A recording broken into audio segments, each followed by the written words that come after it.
Hello everybody, this is Fernando for the latest Ghost and Spirits Encounters video. Well, I thought I would mix this one in here because it comes from a fellow subscriber, a fellow YouTuber, somebody who has been a fan of my channel for a very long time. It's the user by the name of Kai Carlson. He posted this a couple of days back, and after reading this information, it was like a great way to showcase his specific encounter here. It just goes to show I do read everyone's comments that come in, so I'm very happy to share something like this on my channel. So without further ado, I'll go ahead and I'll present Kyle Carlson's information, and then I'll give my own thoughts as well, and then I'd love to hear what everyone else's comments are. So here's what Kai has to say. He says, "Hi Fernando, I'm Kai. I have been a fan of your channel for a long time now. You are by far one of my favorite YouTubers, and I have seen almost every one of your videos, including your new playlist where you read true paranormal stories on Reddit, and I would love to share mine with you. For privacy reasons, I'll have the other people's names in the story changed. And so my older sister is Julie, my younger sister is Trisha, and my cousin is Sally, and her younger sister is not relevant to the story, so I will not add a name. So when I was around 9, we had a family and close friends get together. My older sister Julie and I were the only kids at the house because my sister Trisha had a sleepover with my cousin Sally and Sally's younger sister. They would all be showing up later with my aunt and my uncle. And so the night was going pretty normal, but I was starting to get bored because of the lack of other kids. So I decided to lay in my bed and then wait for my cousins and my other sister to get to my house. And so while I was waiting, probably about 20 minutes later, I heard the voice of my younger sister Trisha and my younger cousin Sally talking to me. It was clear as day, and both have distinct voices. The voices sounded like they were coming from around my bed.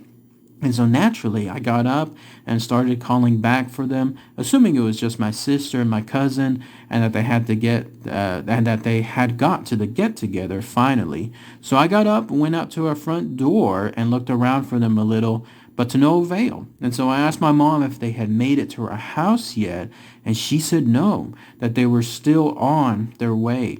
And I told her that I swear I heard them talking clear as day, almost like they were in my room, but she just kind of brushed it off. And so I got pretty scared of my room after that, but luckily nothing ever happened after that. I'm wondering if it was an entity called a mimic, or if it could have been something totally different. Feel free to use my experience on your channel and let me know what you think it could have been. Sorry for the edit in the comment. I had to redo all my grammar because I was rushing when I posted the comment before. And that's it. That's everything that Kai Carlson has to state within their encounter. So yes, let me go ahead and I'll give my thoughts here. For starters, I too have had that situation happen where something mimicked the voice and it was calling out to me directly. I mentioned this before on my channel. It happened over at Yorktown, there in Texas, Central Texas area.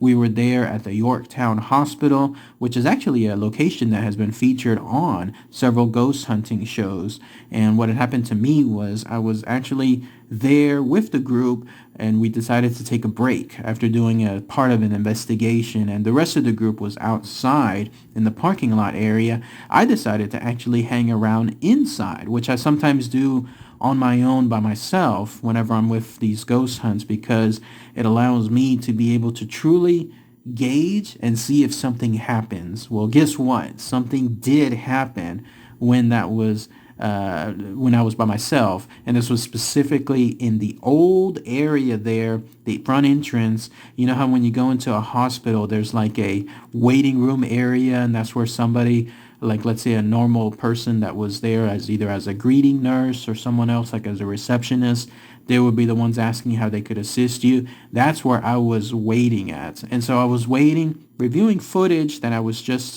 had just taken moments earlier, and that's when all of a sudden I heard someone, and it sounded like it was someone from my group, yelling out my name, but it was coming from inside, further inside the hospital. Remember, nobody was there inside the hospital but me. everyone was outside in the parking lot taking their little break. And so I heard somebody inside yelling my name, calling for me, almost as if they wanted me to come over. And then I was thinking, how? How could this be? How could somebody be calling for me if everyone is outside? Unfortunately, I was not filming anything at that time. Ghosts seem to know that. Like they almost seem to know intelligently that they could do all this stuff without being caught red-handed because they know that you're not filming. And so instead of going in that direction of the voice, I decided to go out and then ask the group if anyone was inside. And they said no. And so I told them that somebody was clearly calling my name. They said it twice, in fact. And then when I told them that, they said, no, everyone is outside. Nobody is inside. We don't know what that is. And so I just chalked it up as something that was truly paranormal, that somehow found a way to mimic the voice of one of the older members there in the group, and that they were able to do it twice. I heard it clear as day, or in this case clear as night, twice within the hospital. So yes, Kai, that stuff does happen. I have no idea what it could be called other than just a ghost or spirit. I haven't heard of anything involving this mimic. It sounds like an interesting concept, but I would love to hear more about that. Maybe I might do a little bit of research on that and post an update. But at least whatever happened to you, whatever was there within that household, it decided to truly make sure that it could mimic the voice of your other family members, and in that way you responded just as anyone else would if they heard somebody calling their name and it sounded like a familiar name. And that's essentially what happened there. So at least the good news is, yes, you're right, nothing else happened afterward in terms of something else in that room or other types of haunts and ghostly situations.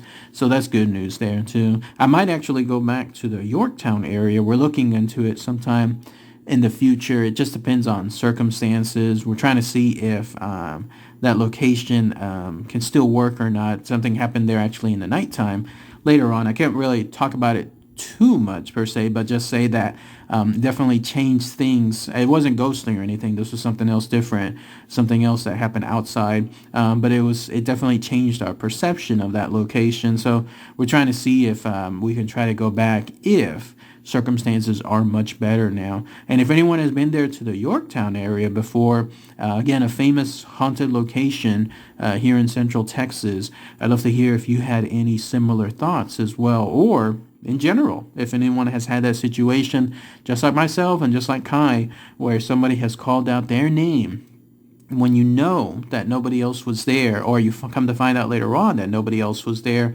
and it would be impossible for something like that to have happened. I'd love to hear what your comments are there too. All right, everybody. Thanks again as always. Take care. And thank you again, Kai, for that entry. Very good stuff. So take care, everyone. Bye.